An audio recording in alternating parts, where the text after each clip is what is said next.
Welcome to another episode of Patio Ponderings Podcast. Today's another solo episode. We're having some challenges getting some of my guests scheduled, but we'll overcome that and get some guests in here the next week or two for us to listen to.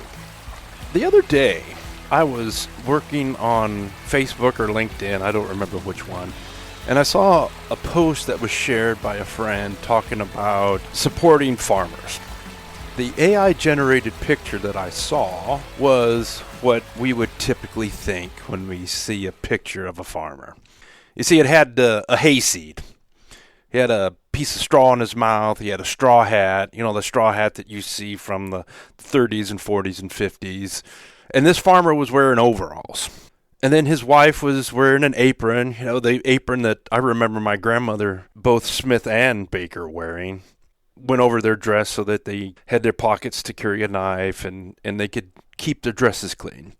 And the kids were barefoot, wearing overalls or a dress. And that picture hit me as just bullshit. Because that idealized, idyllic, nostalgic image of a farmer is so out of date.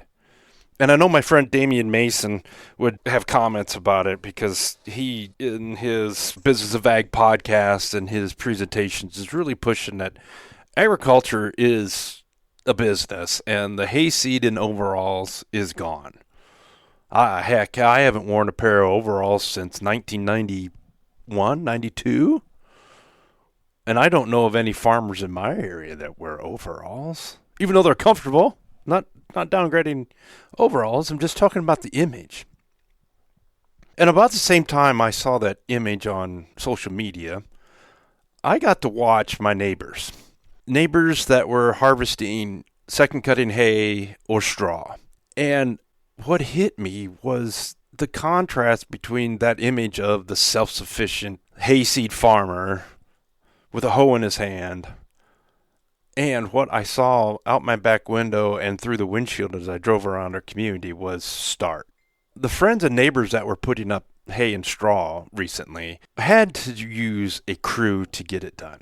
See, these friends and neighbors of mine are using large square balers that take massive horsepower to operate. It's not a round baler. It's not the small square baler that you can just pull with any tractor. These take high horsepower tractors. And they're making these large 3x4, 4x4, large square bales that go on semi-trailers for easy transport. And I watched particularly the hay and the straw in my neighborhood where they had one or two balers that came in and got those acreage baled fast. And then behind them came a crew of semi-drivers and bobcat drivers or skid loader drivers that loaded those large square bales on trucks and trailers and got them off the field fast. When we're talking about the wheat straw harvest, my neighbors came in with a large combine, dropped the windrows, and not minutes, maybe less than an hour later, the balers were in the field, gobbling up the straw to make bales. And before I knew it, the balers were gone, the trucks had come and left, and the field was empty. It takes a crew.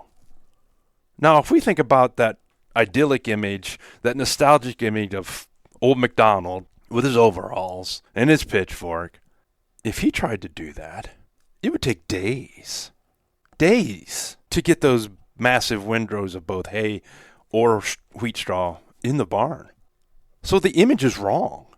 Regardless of whether it's a large farming operation or a family operation, it takes a crew to get some stuff done. And I think back to our acreage. It pales in comparison to what I saw with those large scale balers and the family operations that were putting up that hay with both family and hired labor. It took a crew. And on our farm, it takes more than just me. I think back to getting side dressing done the past couple weeks. And I could not get it done without the help of my supplier delivering tanks, Steve or Jolly helping transfer tanks, or Steve and Jolly and Toby helping when something went wrong.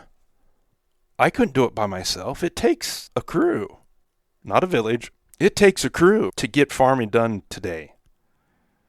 With the change in weather patterns, the change in equipment size, the change in technology, it takes more than just one person to get farming done. And as we perpetuate the image of Old MacDonald and Old MacDonald's wife and Old MacDonald's kids with an all-shucks attitude, getting stuff done, it does not do justice to what really happens on the American farm.